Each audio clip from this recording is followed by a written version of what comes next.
Okay, hello, hi, welcome to the channel, I guess.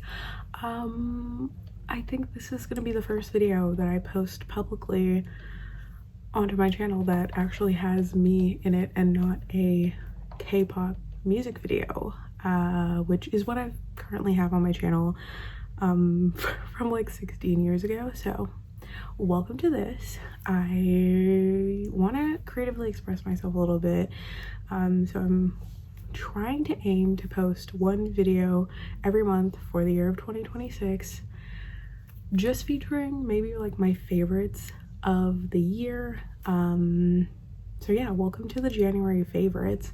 I have a Canva doc in front of me, and it is kind of a list of all the things that I want to talk about, so stick around if you are interested in knowing what my clothing favorites, my books, my music, and moments, I guess, favorites are. Okay, so the first item that I have is a clothing item. It is a sweater that I have been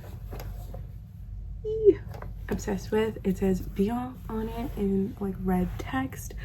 I have to stop myself from wearing this outfit because it'll usually be that sweater, a black skirt, black tights, and I have to stop myself from wearing it because I wear it too often. It has been my bread and butter for December and January, so yeah, really enjoy that. I'll insert a picture of me and my friends going to see Santa, and that is the fit that I wore. The next clothing item is another sweater. It's winter, okay? Forgive me.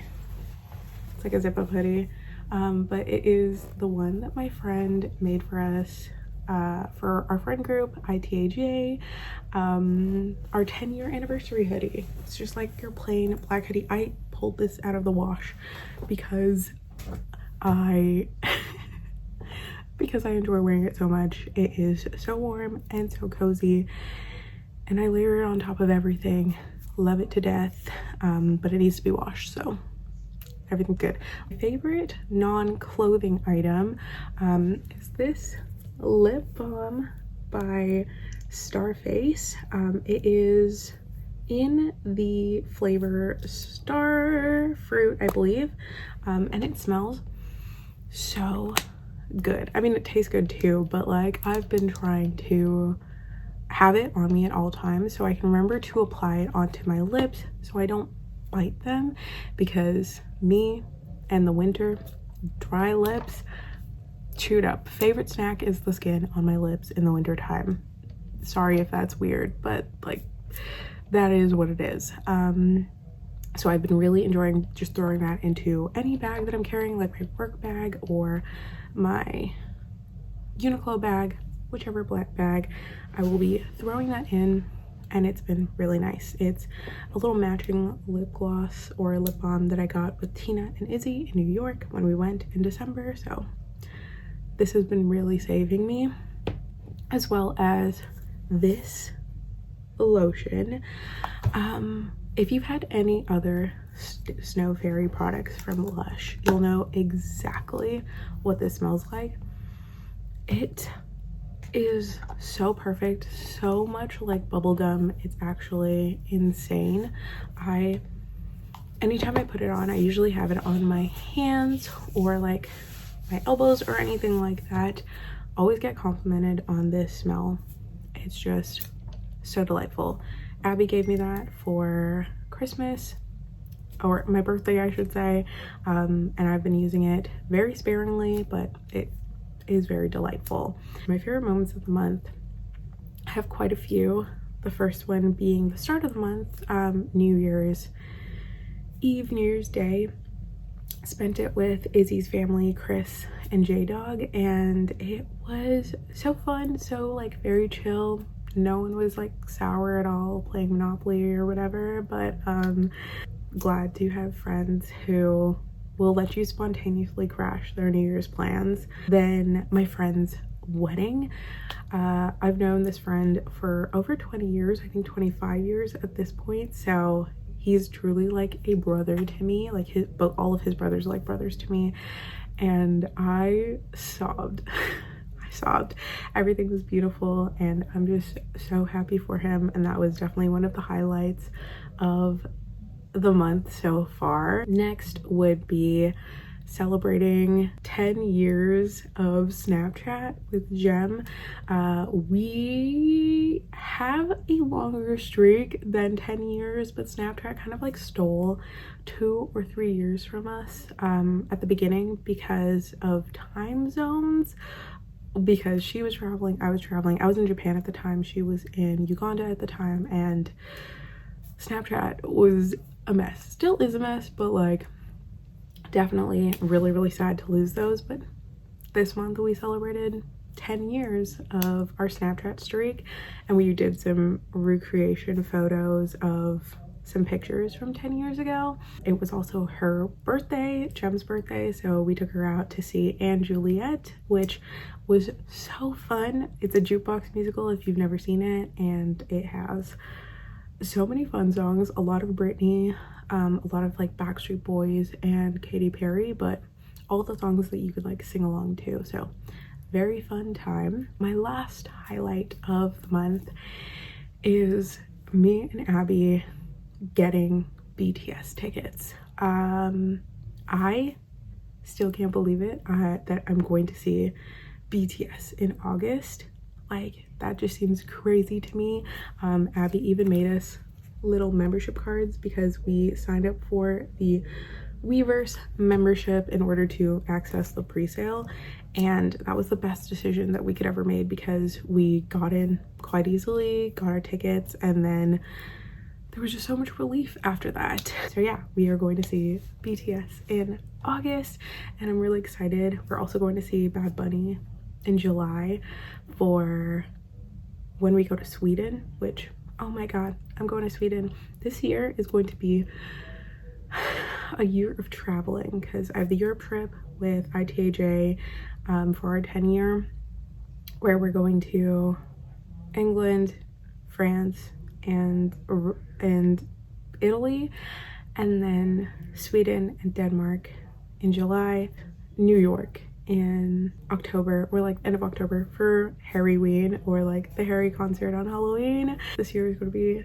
so fun, which is one of the reasons why I kind of wanted to start this kind of video series, because I know a lot of exciting things are going to be happening this year. So those were my moments that really made January like wonderful. To books. The 5 books that I read this month, I started off reading First Lie Wins. I don't remember who it's by, but I will leave everything that I've mentioned in the description anyways.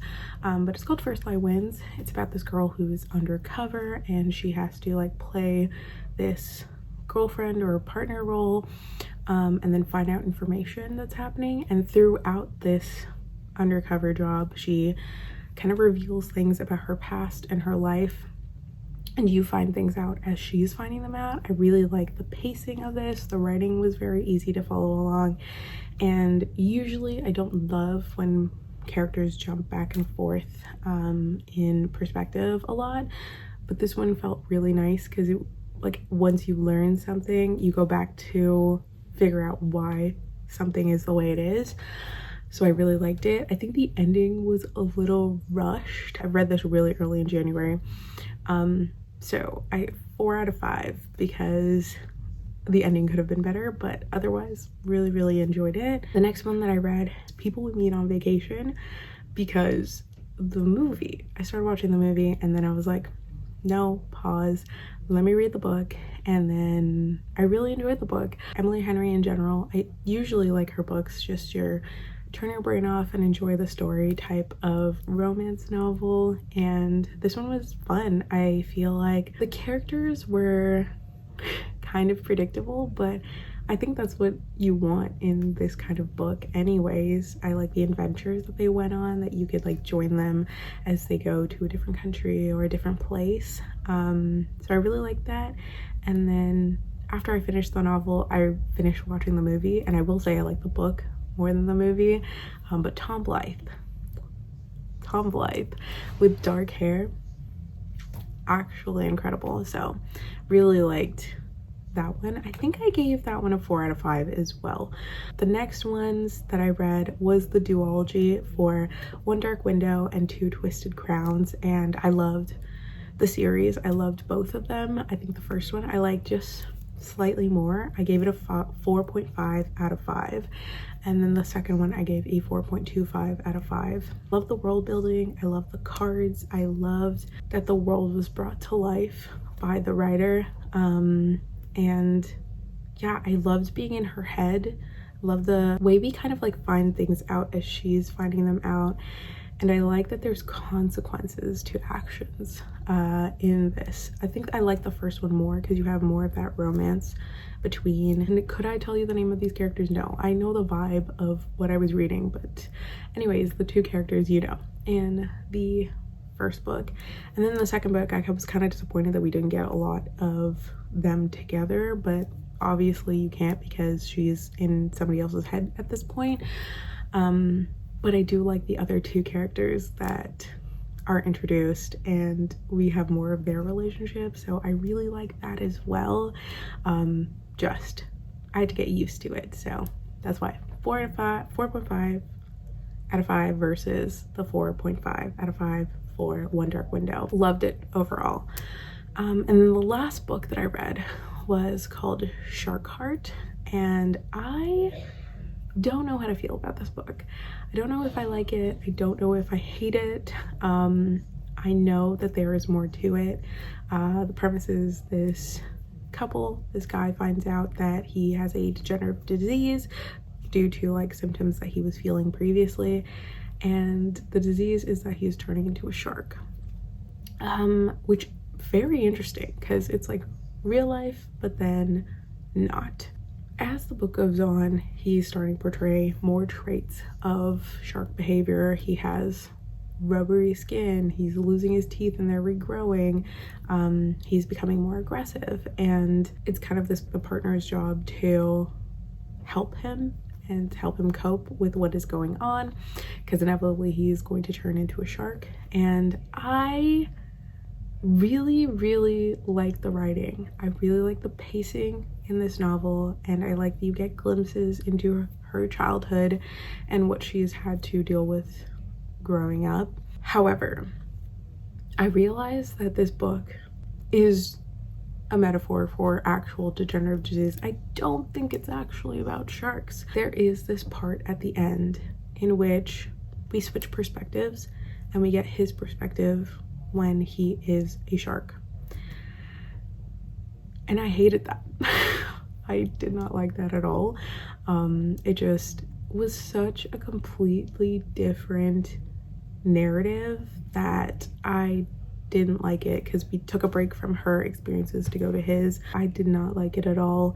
And I think it really brought down the tone of the novel for me. So I would rate it a 2.5 out of 5.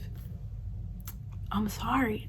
People did really like it. That's why I put it on my TBR, and I just didn't love it. I really like the writing, but that last part really threw me off. So those were the books that I read. Once again, I'll link everything down below because I didn't mention who wrote what. I will leave it below if you're interested so you can read it, and then like tell me if you have read it, because I enjoyed some and I didn't enjoy others. A quick little water break. You've been watered, so get yourself some water and drink it. Next part is going to be movies and TV shows.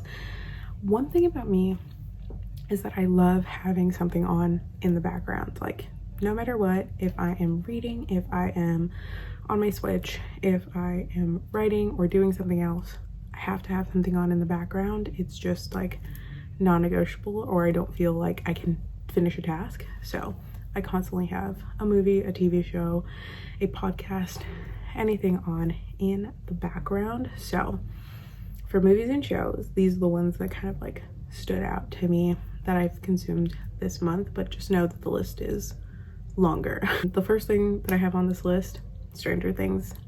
The finale. Terrible. Hey, and I'm sorry. The nostalgia was great, and I really do appreciate the season ending, but just so much of it didn't make sense. And I know that it's a very polarizing thing to say that you hated the ending. People are like, no, it was so good. In fact, somebody on my Instagram DMs did message me being like, oh my god, why did you hate it? It's the best season. And I held myself back from like outwardly being like, are you dumb? So I've reserved the right to my opinion, but I did not like the finale. I watched the newest season of Percy Jackson and the Olympians and really, really liked it. Did I think the fleece looked a little too scraggly? Maybe, but I did like the progression in the story, and it was pretty, I would say, accurate to the books. So yeah, really liked that one. I watched Finding Her Edge because Abigail recommended it to me, and that was testing my patience. It was, if you haven't seen it, it's on Netflix. It's a skating show because, you know, Heated Rivalry was so good, so why not watch another skating show? And Finding Her Edge just pissed me off, man. It is a Persuasion by Jane Austen remake, retelling, and I truly wish that they had the guts to change the story, because the person that I wanted her to be with, she was not endgame with, because I think they want to do a second season. I don't see this show getting a second season, so it just felt very unfulfilling. Next ones that I watched were all at Izzy's place while we were rotting on New Year's Day, which was Bridesmaids, Bride Wars, 27 Dresses, and the Princess Diaries, and She's the Man. All of those, 10 out of 10. I rewatch all the time, except for Bridesmaids, because I cannot do throw up and bodily fluids like that. Just not my vibe. But all of the rest were so good. Tarot I watched next, which, hey, that one was funny. That one was really funny. The guy from Spider-Man, I feel like he made that movie like very entertaining. Watched The Holdovers because Izzy recommended it to me and sobbed. Actually cried like really hard because of how emotional that movie was. It was like a sleeper when it came to the emotions, and then I was just bawling my eyes out. People We Meet on Vacation, I did watch that, did enjoy that. I watched Ready or Not with the actress that looks like Margot Robbie but isn't Margot Robbie, I believe, and that one was super interesting. Their sequel is coming out and I can't wait to watch it. I really liked the premise, and it really had you like in suspense of whether or not this person was going to survive the night or not. I watched the Zac Efron movie Greatest Beer Run Ever with my cousin when I stayed over at her place, and that one was also a sleeper emotional movie. I knew it was going to be emotional. It's about the Vietnam War and this guy who just wants to bring some beers for his friends in the war, and it's based on a true story, so very, very emotional. But I really enjoyed it. How to Lose a Popularity Contest, the Tubi movie with Lil Huddy. I don't know what to say about that one. That one, hey, just watch it. Hey, just watch it. Is it cringe? Yes. Is it trash? Yes, but it's the good trash, if you know what I mean. And you hate the main character, but it's okay, and it's okay. Just background entertainment. The last ones I talk about are Heated Rivalry. So good, so good. I will rewatch countless times. If you haven't watched it, I'll rewatch it with you. And then my sister-in-law and brother and I have been going through the entire Tolkien Lord of the Rings series. So we started with The Hobbit, and now we're on to The Lord of the Rings. We're watching them all extended versions, so each one is over 3 hours long, and they're so good. They're so good.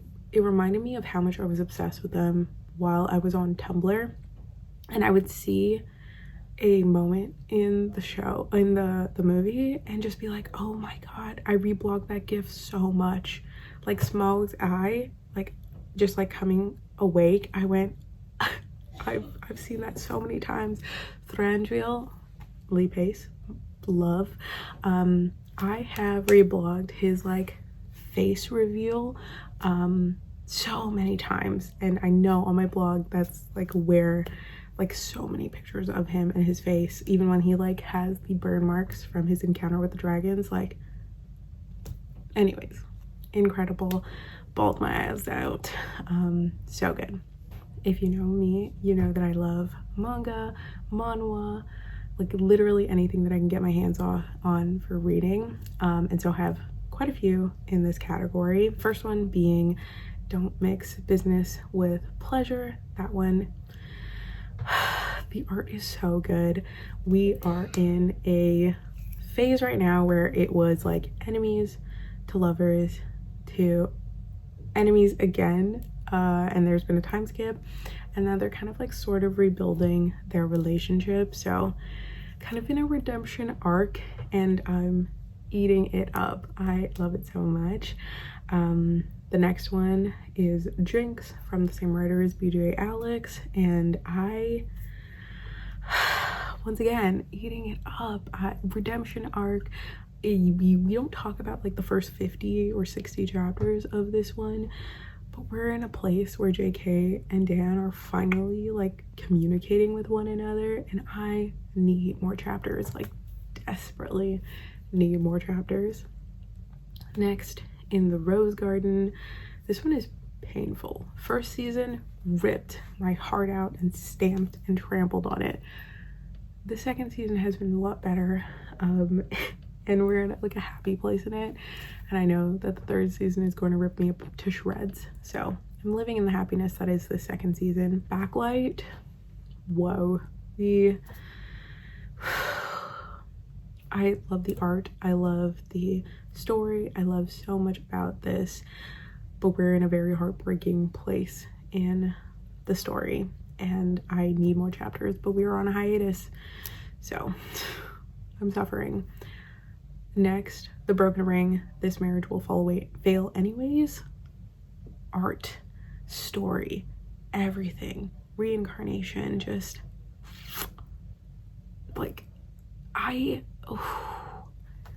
and when I say I need more chapters yesterday. Weekly releases, not enough. Monthly releases kill me. But I adore this story so much. Nerd Project ended, and I'm really hoping for side stories because the ending for it felt very rushed and I was disappointed, but love it nonetheless. Our Sunny Days, I cannot describe to you how much I do not care for like babies or children in manga, but this little girl is so ugly cute. this baby and their relationship is just so wholesome, and they're there for each other and they support each other, and Our Sunny Days is the perfect like breath of fresh air that you need when you're reading something as intense and like crazy as the next one that I'm going to talk about, which is called Blind Play. I finally finished reading that in its entirety. It finished I think a couple years ago, but I never had the time to finish it, and I did, and that one, whoa, intense story, intense plot, and there wasn't a moment that I knew where the story would be going.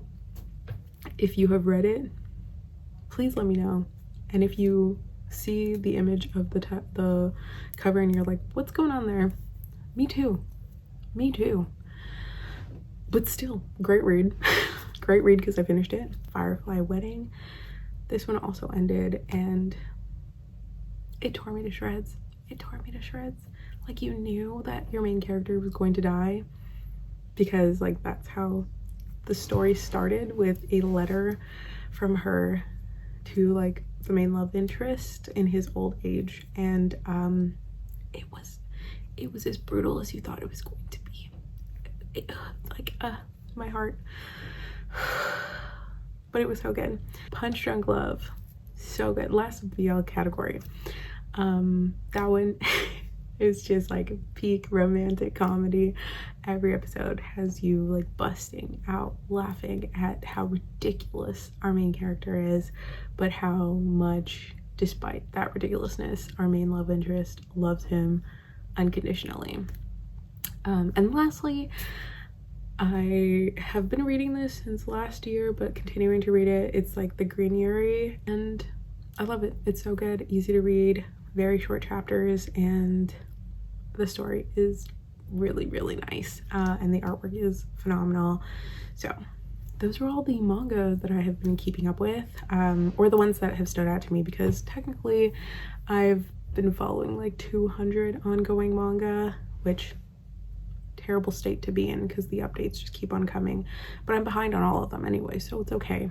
Those are the ones that like really stood out to me this month, that I've just been waiting at the edge of my seat to like read every single week. So love, love, love. The music category is what is next. The artists that I've really been listening to this month are BTS, because the concert is coming up, and Bad Bunny, because also going to his concert. Coco Tea by Kez, because it was one of my friend's wedding songs, and it just is such good vibes, and when I listen to that song I think of all the great memories from that wedding, so really good. And then I think about the SpongeBob song from like TikTok.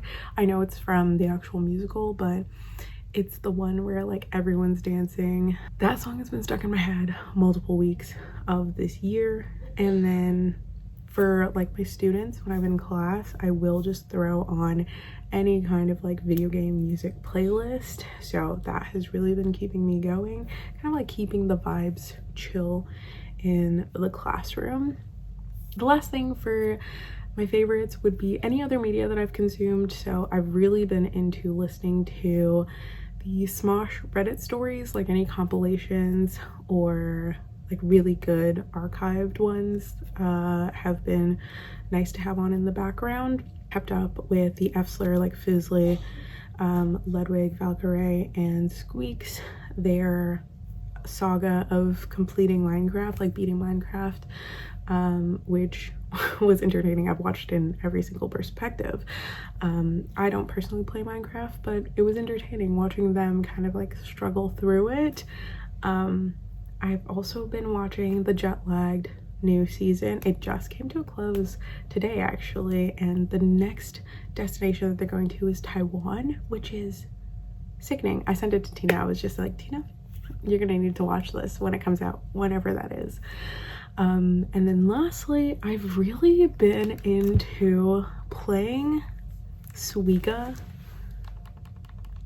on my Switch. It's just been like absolutely consuming everything in me to play this game. I have it on while I'm listening to something, and it's a very like low stimulation activity while I'm like unwinding or going to bed. So I'll like play a little bit of it and then fall asleep.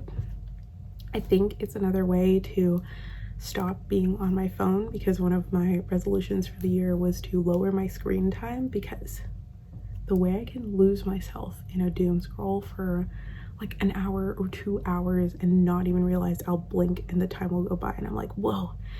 So I've put a limit on Instagram. I can only scroll for an hour, like doom scroll for an hour, and then for TikTok I give myself an hour and a half. So if I exceed that, it shuts me out, and then I can't even get notifications from it, which is really, really nice to not be constantly losing myself and losing time. Okay, I really hope you enjoyed my January favorites. Shout out to my Neato that has been keeping my hands busy as I've gone through this. I feel like I'm squeezing the life out of it. I really hope that I post this on my main channel, and that you see me at the end of February for my February favorites. What do they say? Follow me on my social media at AnisaNX. I'll leave everything in the description below. And I will see you next time. Bye.